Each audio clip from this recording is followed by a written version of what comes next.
X-Men 97 is an absolute ass. It's ass. It's trash. It's garbage. Now that I got y'all attention.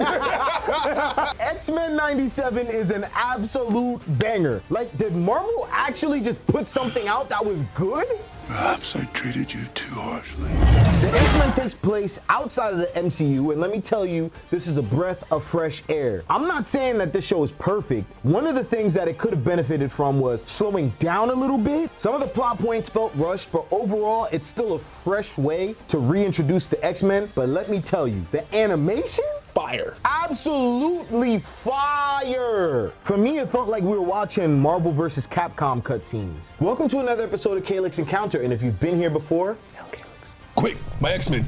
Spoilers ahead.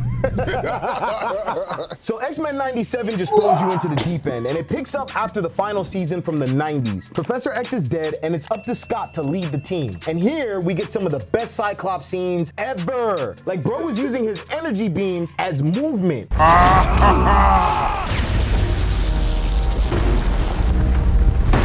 that's hot.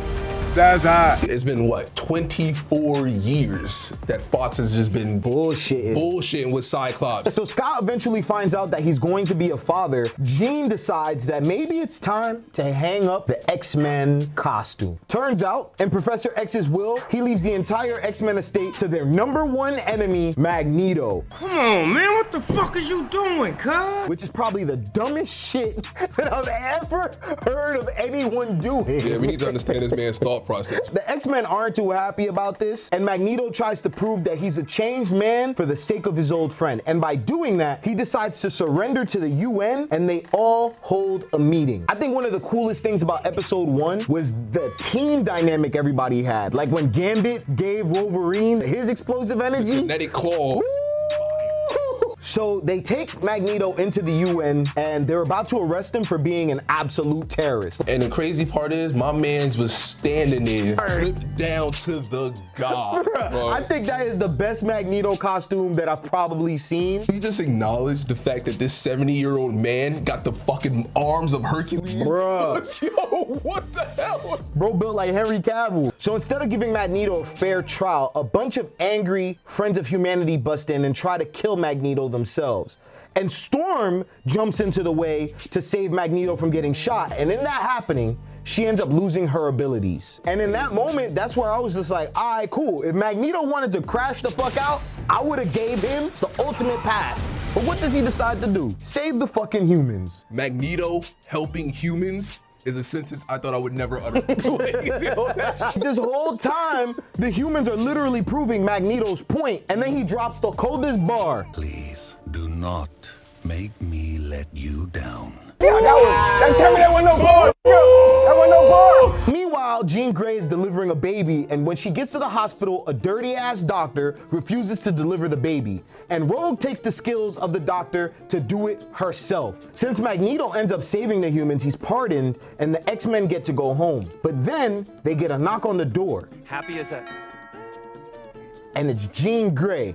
And Cyclops is like, Hey, yo, what the fuck? we find out that Jean Grey is a clone and Mr. Sinister is behind it all. Mr. Sinister infects Nathan with a technovirus that forces Scott to send Nathan into the future with Bishop. Meanwhile, Storm leaves X-Mansion and starts up a relationship with El DeBarge. He's trying to get her powers back, but the entire episode is honestly just a euphemism for them having sex the entire episode. This was one of those episodes where I feel like all of that stuff went by a little bit too quick, because at the end of it all, it's kind of just like, I am the Goblet Queen. You know what? Actually, just call me Madeline Pryor. Call me Madeline Pryor. What? And then in this episode, I think Morph is a little bit of a freaky frog. When Wolverine is in the shower, Morph go walking in, and he's like, Here, need some help with those hard-to-reach spaces. Fucking freaky frog. I'm like, bro, what is going on? Rogue and Magneto, that age gap is crazy. Nah, it was just Rogue, bro. She a thought. After the UN incident, Magneto and some of the X-Men head to Genosha, which is an island that's meant to be a safe haven for the mutants. And so the humans intend to make Genosha a part of the UN. They want Magneto to be the king of it, and he offers to make Rogue his queen.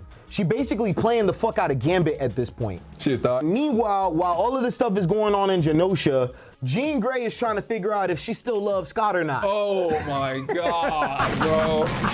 Mind you, Wolverine is in love with Jean Grey. And he's like, yo, this is something you and Scott don't have to figure out. I want nothing to do with this. She was blowing my shit. Her clone was blowing my shit. She's talking about some, do you love her? It is quite literally you, to the point where they don't even know who's the real one. You feel me? Rogue's a hoe. I'm just gonna double down on that. Rogue's a thought. Like, shit's crazy. All my boy Gambit wanted was, feel me? His shorty. Talking about, and then you got a Rogue over there talking about some, well, some things are deeper than skin. She belongs to the streets. All she wanted was dick, bro. That's all she wanted. My boy Gambit was offering the heart. He did not think nothing of anything physical with her. Rogue and Magneto were being mad extra at the party. Like, I was like, bro, get a fucking room. In front of my boy. And so she did all of that just to deny Magneto of being the queen. Mind you, that was after she kissed him at the party. Like, I'm telling you, bro, she's problematic, bro.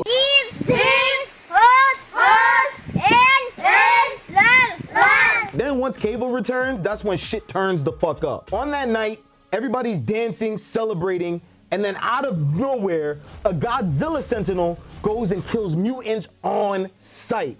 To the point where these Sentinels are completely unbreakable. And like in the middle of all of this, I'm gonna say this was the best episode. Oh yeah, definitely, hands down. The name's Gambit, mon ami. Remember it. Yeah, I'm thinking. Gambit went out like a boss. And that's really just because of the fact that he went and sacrificed himself to save Rogue. Thought. Like Rogue was really ready to off herself because Magneto got blasted. Like the relationship wasn't even that deep. All he did was offer dick. And then Rogue comes and drops another. Honestly, this show is just full of cold quotes. But she came and said, I can't feel you. Beep, the only time she's able to actually touch him is when he's dead. This is such a good show. Yeah, this whole show is full of Shakespearean ass writing because then we get to episode 6. and at the same time, somewhere in deep space, wanting to find a life outside of the X-Men, we find out Professor X is still alive and is currently living out his life in the Omni-Man fashion with his bug wife as the Well, he's trying to get married while his quote-unquote kids is out here getting massacred. Like, bro, what are we doing right now? I wasn't a big fan of the whole Professor X still being alive on a different planet. I was more interested in the show when I thought Professor X was just dead. And I wanted to see the future of the X-Men, where they were gonna lead, new leaders. And then it wasn't until he felt a magnetic disturbance in the Force is when he decided, I need to go back to Earth because something is not right. And all the while that is happening, Storm is still dealing with the loss of her powers and goes on a self-reflecting journey to get them back. Cue the badass Man of Steel scene. Hey, bro, I think that was so hard. She said, What are demons but reflections of our fears and shame? I said, Like every 3 minutes, I gotta pause the show just so I can write down the quote. Like, all right. Write that down, write that down! A Storm Awakening, I love the whole classic suit. I was like, this is Man of Steel. I wasn't mad. Goats respect goats, you know? But reeling it from the death of Gambit, Rogue is now going on a full-blown rampage. Seeking justice, which leads us to our first major cameo, Captain Bootlicker. Captain America. She said the top cop. I was like happy seeing a rogue. Yeah, right. I'm like, yeah, I think I needed more of this. Still a thought. Yo, technically she lost 2 dudes. That's on her. That is on her, but she lost 2 dudes. I'm gonna give her the pass. She lost a real man and her dick appointment. Right. Man, that's tough. Now you got nothing. Congratulations. In the same episode, we also got an introduction to Bastion, and then Rogue catches her first body. The craziest part about that whole scene was everybody watched. Right, nobody said anything. Nobody did or said anything. They just looking at her. Yo, it wasn't until after bro hit the floor that Nightcrawler was like, Rogue. Rogue, what have you done? Wolverine kept it funky. He was like, hey, she did what we wanted to do. I'm gonna be honest, bro. The last thing I was expecting was sleeper agent Sentinels. Yeah. I was not expecting that. But look, here's the thing. This is where I feel like shit started to get very convoluted though. Cause like, I'm like, damn, humans really some fucking haters. Meanwhile, while the X-Men trying to take care of all that shit, Jubilee trying to take advantage of Roberto and go shopping. Yo, yo, for real. I'm like, bro. Turning humans into some Sentinels is some hating ass shit though. So Bastion then used his sleeper agent Sentinels to unleash havoc upon the X-Mansion. My favorite fight of the series with Nightcrawler and Wolverine showing up. He says, you got 9. Showing us why they are both goated. That fight scene was literally fire. Yo, we needed more Nightcrawler, bro. Not only the tag team, but bro grabbed that, pulled him into the dimension when he teleported. I said, yes, yes. Like, managing to put their differences aside, the Summer family then proceeds to take ass and kick names in the most flashiest way possible. Take ass and kick names? Take ass and kick names. Take ass and kick names is crazy. Kick names. Take ass. And then when they pulled over the explosion in the background, I said, yes, yes. I give Magneto full permission to just be an absolute horrible human being that you want to be. Because at this moment, he's just like, all right, bro, they sending human Sentinels at us. They blew up Genosha with a Godzilla Sentinel, and they not stopping. You know what? I'm gonna turn off all the power. I'm gonna just start tweaking. And the X-Men are like, oh, by the way, I think we need to stop Magneto because even though he is in the right, he's going to kill too many humans. Which leads to Magneto taking on the X-Men. And what I would say was a plot twist of a fight. I wasn't expecting Wolverine to just be like, yo, fuck this, and stab that man in the back. Literally. I think what the show does a good job with is like showing how much Magneto still cares. Like Magneto is literally Professor X, except he cares in a different way. Like, he doesn't want mutants to get hurt because that's his brothers to him. But he saw he had a green light because he was like, yo, he really tried to take me out. And then we got Magneto with another fire quote. Bro isn't missing. He looks at Charles and says, Oh, how I've waited to say these 2 words to you. Shut up. I said, yo. And I'm gonna be honest, bro, Rogue and Sunspot joining Magneto blew my shit.